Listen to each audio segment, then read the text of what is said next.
The cold silence of deep space was broken only by the faint hum of a damaged vessel, limping across the void with failing lights and bleeding metal. It drifted not like a warrior returning from battle, but like a wounded animal searching for somewhere to die. Its hull bore the scars of plasma fire and kinetic impacts, but worse than that was the eerie stillness inside. No lights, no voices, no guidance. Just a slow death in the dark.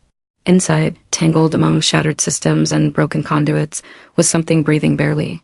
The alien was unlike any human had seen before, a creature of delicate filaments and crystalline skin that shimmered faintly with every faint pulse of life. It was slumped against a console, one of its many eyes flickering open as a weak signal finally escaped the dying ship's emergency beacon. The beacon reached a nearby fringe system, pinging out across the edges of human territory where no one should have been listening. But someone was. Earth's first Stardestroyer, the Dauntless Horizon, a sleek colossus of human ambition and hope, intercepted the signal during a systems test far from the homeworld. At first, the bridge crew dismissed it as ghost noise. But Lieutenant Mara Voss, a junior officer with too much empathy and not enough experience, paused. There was something raw in that signal. Not a distress code from a warship, not a pirate cry or automated loop. It was fragmented, choked with static, but unmistakably filled with pain. Against protocol and to the disapproval of her commanding officer, she argued to respond, not because the ship was human, but because the voice in the dark sounded like it wanted to live. And so, with a sense of reckless compassion, the Dauntless Horizon altered its course, descending upon the shattered vessel like a silent guardian. They found it adrift near a dead star, just seconds from being pulled into its gravitational maw. The alien craft was ancient in design, but held a beauty the crew had never seen, like it had been carved from frozen light. Boarding it was dangerous. Power fluctuations threatened to explode every corridor, and unknown systems defied human understanding. But Mara volunteered without hesitation. It wasn't protocol. It wasn't wise. It wasn't even safe. But something told her someone was. Still alive inside. She crossed into that haunted ship, heart pounding, guided only by flickering sensors and the rhythmic tremble of life slowly fading, and then she found it. The alien was half-conscious, its body curled in on itself like a dying flame. It didn't look like a soldier or a threat. It looked like someone afraid to die alone. Mara knelt beside it, unsure if her voice could reach it, unsure if her presence meant anything. She didn't speak at first, just placed her hand gently on the side of its fractured containment shell, a gesture of quiet promise. The alien stirred, weak tendrils curling toward her touch. No language, no introduction. Just a moment of connection in the endless dark. Behind her, the emergency lights flickered, and the hull groaned as another structural failure crept through the wreck. Time was running out. The alien tried to speak, but only a high broken whimper escaped its thin, glassy throat. Whatever it was, it had suffered. Mara didn't understand it, not yet. But she recognized the sound of loneliness, the kind that pierced deeper than any wound. And so, without knowing its name or its purpose, she whispered to it, "You're not alone anymore." She wasn't sure it heard. But as she reached to lift its weightless body into her arms, she saw its eyes luminous and soft blink with something like hope. Somewhere beyond the cracked hull and dying lights, the Dauntless Horizon prepared for exfiltration. They had only minutes before the dead star's pull would make retreat impossible. But Mara didn't care about escape yet. She had found a life where none should be. A voice in the silence. A reason to try. And in that moment, between gravity and shadow, humanity reached out not to conquer, but to save. Asterisk, the walls of the alien vessel trembled as Mara moved carefully through its ruptured corridors, cradling the fragile being against her armored chest like something made of smoke and glass. It was light too light, and its skin, if that's what it was, felt cold even through her gloves. Each breath it took was shallow, uncertain, as though it were struggling to remember how to live. Around them, the structure groaned again, sound like old metal remembering it was broken. She could hear her team's voices in her ear, tight with urgency. "You have to move fast. We're seconds away from breach. That ship is coming apart," but she didn't answer right away. The alien had curled into her, its limbs folding in strange, elegant arcs. Its faint bioluminescence shimmered across her suit like starlight, and she felt it, a low, pulsing rhythm against her chest, not a heartbeat. Something deeper, resonant, like it was trying to sync itself with her, or with anything it could trust. It wasn't just hurt. It was afraid. Mara pressed forward, half walking, half floating through the flickering remnants of the corridor. her breath misted inside her helmet. She had done extravehicular rescues before spacewalk retrievals, derelict, surveys, even body recoveries, but never like this. This wasn't training. This wasn't routine. This was something no manual had prepared her for.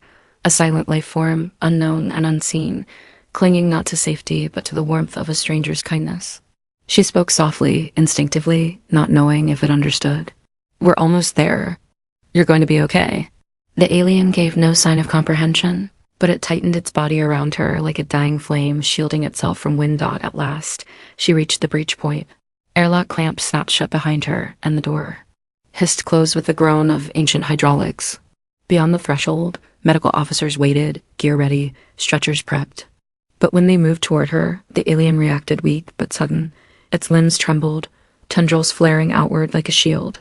Its eyes flashed with terrified light, and for a second, Mara felt it, not anger, not threat, but panic. Deep, instinctual. Panic. It didn't understand them.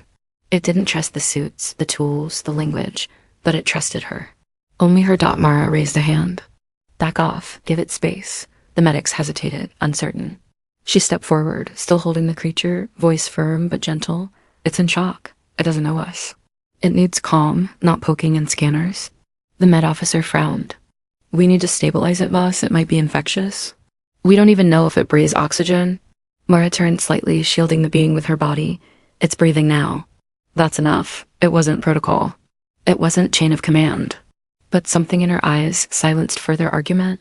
They retreated, reluctantly, and she brought the alien to a quiet chamber, an isolation pod, but not for quarantine, for peace. The lights were dimmed, the air purified and warm. It was quiet. Here, a place far from orders and suspicion. She set the beam down on the soft job and knelt beside it.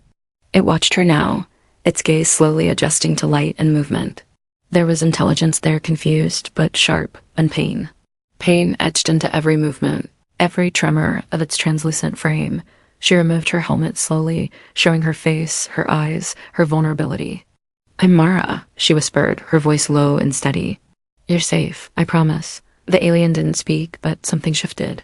It reached out, not a full gesture, just the barest curl of a tendril toward her exposed hand.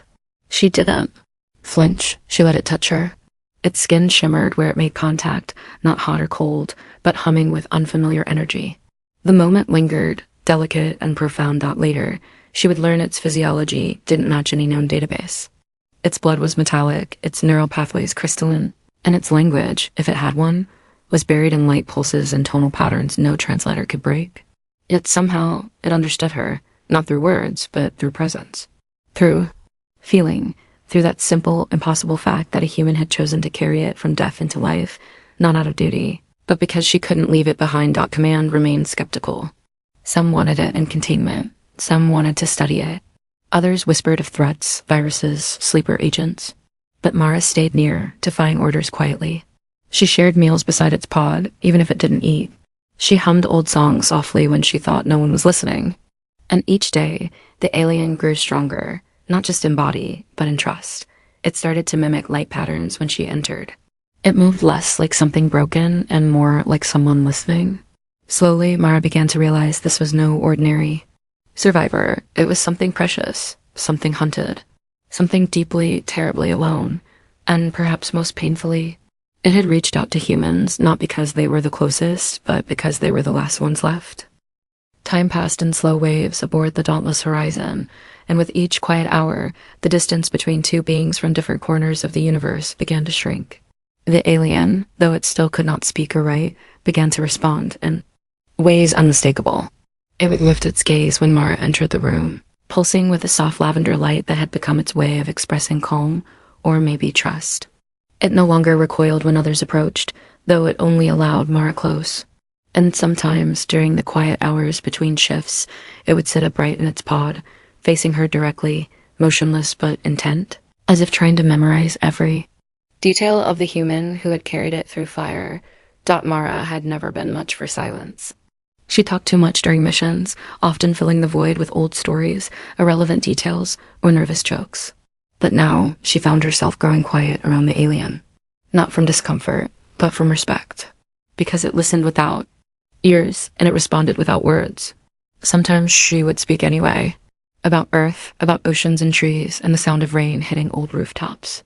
She told it about her mother, who used to bake honey bread in a sunlit kitchen, and about her father, who had died when she was young, holding her hand in a hospice room that smelled of antiseptic and sorrow.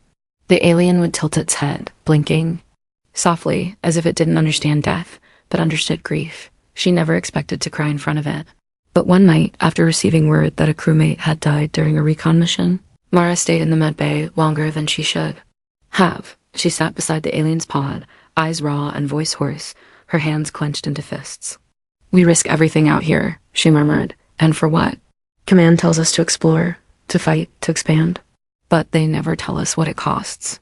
The alien shifted, slow and graceful, and reached out one of its tendrils to touch her wrist. She let it. Its skin glowed where it touched her, the light pulsing faintly in rhythm with her breathing. It was not a gesture of comfort like a human might give, but it held the same purpose: presence, recognition, a silent, wordless understanding that pain was universal, and that no one should bear it alone. Later, in a rare moment of clarity, the alien began projecting images, flickers of light and sound that bloomed into visible memory, not words, but impressions. The first was of a world made of glass and wind, its surface rippling with energy like oceans made of light. Then came fireships exploding in orbit, screams of its kind evaporating into vacuum. A terrible loss, one it had watched unfold from within its own ship, powerless. And finally, an image of itself, alone, drifting in darkness, watching the stars grow colder. These memories were not precise. They were feelings pressed into light, but Mara saw enough. It had lost everything. It hadn't been on a mission yet. Had been fleeing extinction. She touched the side of the projection with her fingers, letting the light dance across her skin. "You came to us because we were your last chance." The alien didn't respond in the way a human might, but the projection shifted again, just briefly showing Mara's face as it had first seen her, haloed in emergency lights, her arms around its failing body. That image lingered longer than any other. Mara brought it objects, simple ones. A feather taken from her uniform patch. A tiny earth music player loaded with old piano songs. A star chart etched on a scrap of metal. The alien would examine each gift with careful curiosity, glowing different hues as it reacted. The piano music in particular seemed to fascinate it. It would pulse with every note, as if trying to follow the rhythm with its own internal patterns. One night, as a slow nocturne played across the speakers, it began to emit its own tones low, harmonic hums that rose and fell with the melody. It was the first time Mara heard it sing. They called it Subject Echo on the reports. But to her, that name felt wrong. Cold, scientific, like labeling a friend by their autopsy sheet. She didn't say it aloud, but in her heart, she began to call it something else, solace. Because somehow, despite the madness of space, the orders from above, and the questions left unanswered, this alien had become her quiet reason to stay human. Others still didn't trust it. Some avoided the medbay altogether. One officer made an offhand joke about flushing the space jellyfish out an airlock before it spread spores. Mara nearly decked him. But the captain intervened, quietly telling her to choose her battles. She chose this one every time, because she saw something in Solace that Command couldn't, a survivor like her. Not defined by what it had lost, but by the way it kept breathing through the pain. In those long, quiet nights, when the stars drifted beyond the windows and all of humanity felt like a rumor, Mara and Solace sat together. Two broken beings, one of flesh, one of light, finding in each other something whole. Asterisk, the alarms came during third shift, slicing through the quiet hum of the dauntless horizon like a scream. Not the usual drills, not the subtle warnings of radiation belts or debris. This was sharp, urgent, proximity alert, unknown object, and it was big. Bigger than anything they'd seen this far into the frontier. The bridge snapped to motion, consoles lighting up with red pulses and frantic telemetry. Mara, asleep in a chair beside Solace's recovery pod, jerked awake to the sounds of chaos echoing down the corridor. She didn't wait for orders. She rushed to the command deck, boots clanging against the cold floor, heart racing in that deep, instinctual way that comes when you know something is about to change forever. The object wasn't just a ship. It was a leviathan. A constructive, impossible scale and shape, warping sensors in space around it like a ghost of geometry. Where Solace's vessel had shimmered with elegance, this one radiated something older, harder, malevolent. Its surface was blacker than void, etched with deep scars that bled faint red light, like veins beneath obsidian skin. It made no attempt to communicate, no gesture of peace. It simply hovered at the edge of sensor range, silent and watching, too close for comfort, too still to be safe. Solace woke minutes later, reacting not to the noise, but to something else, something Mara couldn't sense. Its body tensed, eyes glowing a harsh white, limbs drawn tight as if in pain or panic. It began emitting a low-frequency hum, unlike anything it had made before. Distorted, fearful, Mara rushed to its side, trying to calm it. "It's okay," she whispered, placing her hand on its arm. "You're safe." But this time, Solace didn't respond with peace. Instead, it cast an image, not gently, not like before, but with urgency, like a dam breaking. The medbay filled with flickering light, images projected wildly across the walls and floor. Mara watched, stunned, as the truth unfolded. There was no war, not in the traditional sense. Solace's species hadn't been conquered. They had been harvested. The black ship was not a vessel, it was a predator. A machine ground from intelligence. Long dead, built for a single endless purpose, to consume living knowledge. It did not destroy planets for territory. It absorbed the minds and memories of entire civilizations, storing them within itself like a mausoleum of stolen dreams. Solace had escaped during one such harvest, one of the few survivors of a dying world whose entire history had been eaten. Alive, it had fled in blind desperation, its tiny ship barely surviving the chase. The beacon it sent had not been a call for help, it had been a warning. Mara staggered back as the truth hit her like a storm. The Leviathan outside wasn't just a random visitor. It had followed Solace across light years. It hadn't lost the trail. It had allowed the escape, knowing that wherever Solace fled, it would lead it to more minds, more life, and now it had found Earth's first Stardestroyer, full of human memory, art, knowledge, exactly what it craved. Command scrambled to prepare defenses, but the ship's weapons were primitive compared to what the Predator carried. Every analysis came back the same. They couldn't win a fight. Not directly, not conventionally. Captain Rourke made the call. Abandon the system. Engage jump drive, scatter. But Mara stood frozen in the medbay, her gaze locked with Solace's. As it tried to form one last image, one last plea, it showed her a memory clearer than any before. A creature like Solace, caught in the claws of the Predator, screaming in harmonic pulses as its light was drained into darkness. The image faded with a whimper of static, and Mara understood. Solace had not escaped unharmed. It carried within it a fragment of what the Predator needed. And now, by saving it, Mara had doomed them all, but she didn't regret it. Not for a second. She sat beside Solace in the glowing quiet of the medbay and whispered, "You didn't bring this on us. We chose to care. And that means something." Solace trembled, its glow unstable, but for the first time it projected not fear, but a possibility, an image of itself interfacing with the Predator's systems, disrupting its neural flow. A suicide plan. A chance to slow the Leviathan long enough for the dauntless horizon to flee. "No," Mara said immediately, tears stinging her eyes. "There has to be another way." But even as she said it, she knew what Solace intended. The connection they'd built, the bond forged through touch and silence, and the sharing of grief had never been passive. It had been leading to this. Solace didn't just want to survive. It wanted meaning. And if that meant sacrificing itself to stop the monster that had taken its people, then it would do it, willingly. And the worst part was, Mara understood.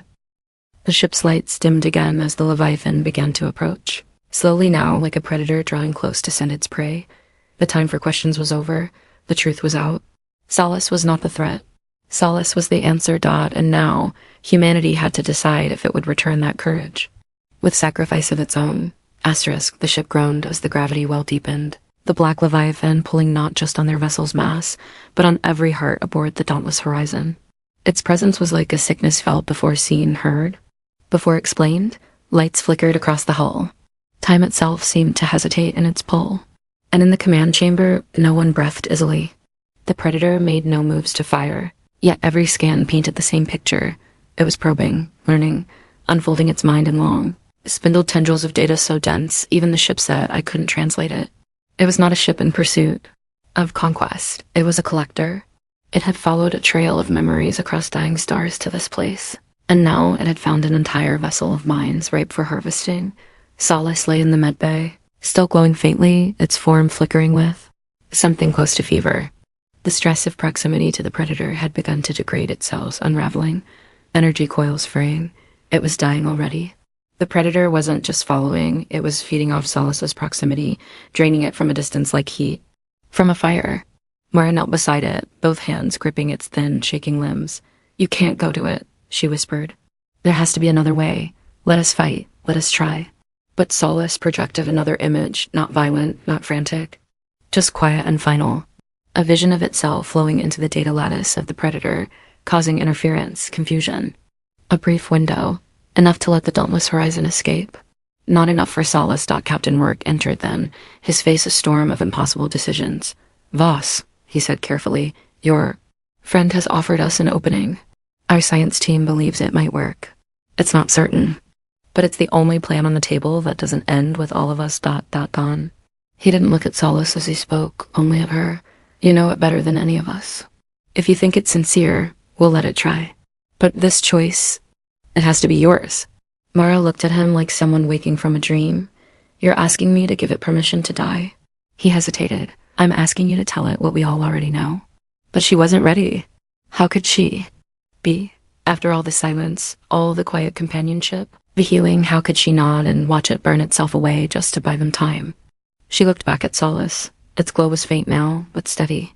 It met her gaze with unwavering calm. There was no fear, only purpose and a question. "Will you let me do this for you?" Mara pressed her forehead gently to the glass.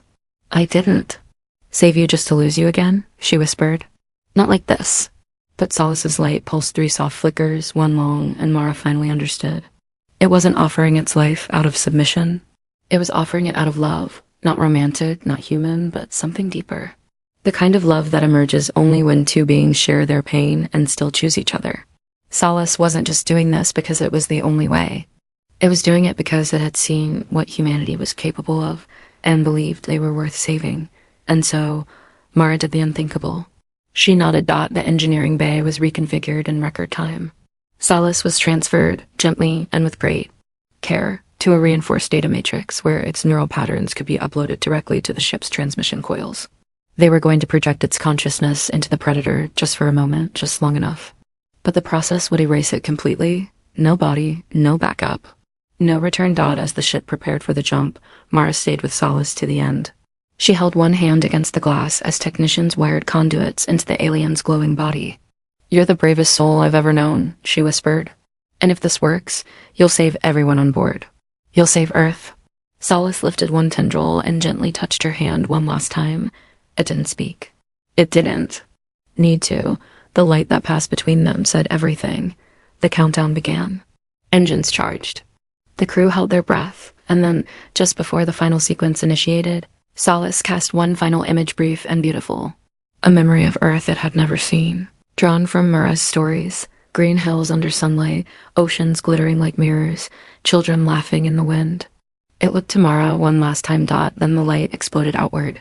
The dauntless horizon shuddered as the predator screamed a pulse, unlike anything their systems had ever recorded.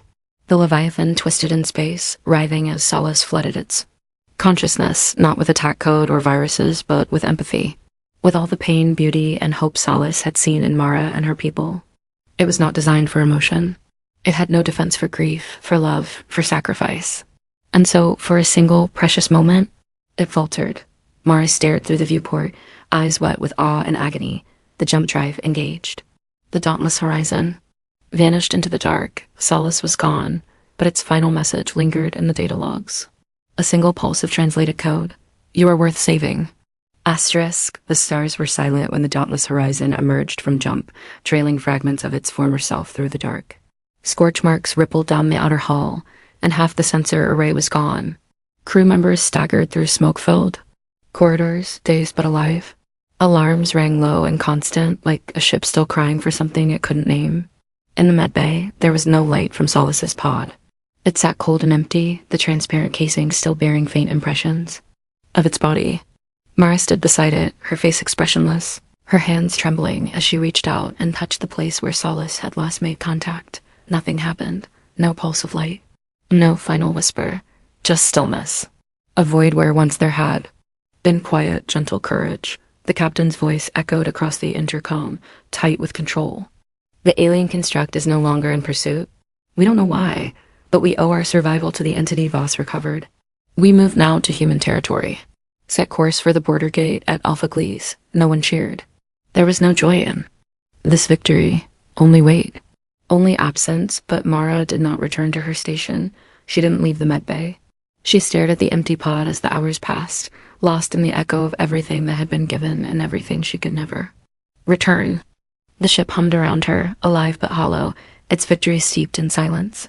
At some point, a junior officer entered with a soft voice and careful steps, offering food, offering condolences. She didn't hear him. She was somewhere else. Somewhere. Deeper. Then, the pulse returned. It was faint at first, barely a flicker in the overhead lights. But then a second pulse, stronger, rippled through the communication array. The ship paused, registering the anomaly. A ghost signal, originating from nowhere, not a beacon, not a distress call, a pattern. Soft, deliberate light embedded in the background radiation like a voice whispering across dimensions. Mara looked up. She recognized the rhythm instantly. She ran, limbs fueled by something deeper than adrenaline. Past startled crew, past flickering corridors and damaged consoles. Up to the main signal chamber. Patch it through, she ordered, heart pounding. Now. A projection burst onto the holoscreen, fragmented, distorted, but unmistakably Solace. Not its body, not even its face, just its light. A storm of memory and consciousness echoing through the quantum static of the jump. It's impossible, one of the technicians whispered. There's no energy signature. No signal source. It's coming from inside the ship. And Mara understood. Solace hadn't died, not completely. It had become something else, something new. It had left its physical form behind, had merged with the stream between moments, the raw matter of space-time that ships pass through during jump. It had become the voice inside the machine, the presence within the current. And now it was speaking. The light resolved into something more stable, showing an image of the black Leviathan drifting, inert, broken. Solace had not destroyed it. It had changed it, taught it empathy, just for an instant. That single breath of feeling had collapsed its mind like a mirror shattered by reflection. It could no longer hunt what it understood. The predator had been unmade, not by force, but by understanding. And Solace had survived the only way it could, by becoming part of the thing that had nearly killed it. The bridge crew stared, stunned, as Solace's light spread across every console, every screen, shimmering through the circuitry of the dauntless horizon. It wasn't alive in the way they knew, but it was there. A memory that breathed.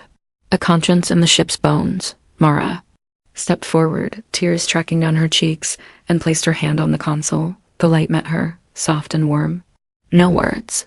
Just presence. That was when the second signal came. Another ship, drifting toward them through the dark. Smaller, damaged, familiar, the same alien design as Solace's original craft, but newer, moving under its own power. There was life aboard, and it was responding. Aboard the new vessel, the sensors picked up Solace's signal and altered their trajectory, locking onto the dauntless horizon not as an enemy but as kin. The species Solace belonged to had not been entirely lost. A fragment had survived, maybe in hiding, maybe scattered. But now, Solace had given them hope. And they were answering. Mara turned to the captain. We need to open a channel. He hesitated. We don't know if they're... We do, she said, because one of them gave everything to show us who they are. There was no debate after that. The ships drifted close. Lights met in the dark. No weapons, no demands. Just silence and possibility, and within the walls of the Star Destroyer, Solace's presence pulsed steadily, no longer a passenger, no longer a relic, but a guide, a protector. A memory turned guardian, born from empathy, forged in sacrifice, shining quietly at the heart of a human machine, not to command, not to control, but to remind them. Always ... The strongest force in the galaxy was not fire or steel. It was connection. Months passed, and the dauntless horizon was no longer the same ship that had once drifted through the dark with Earth's pride swelling in its engines.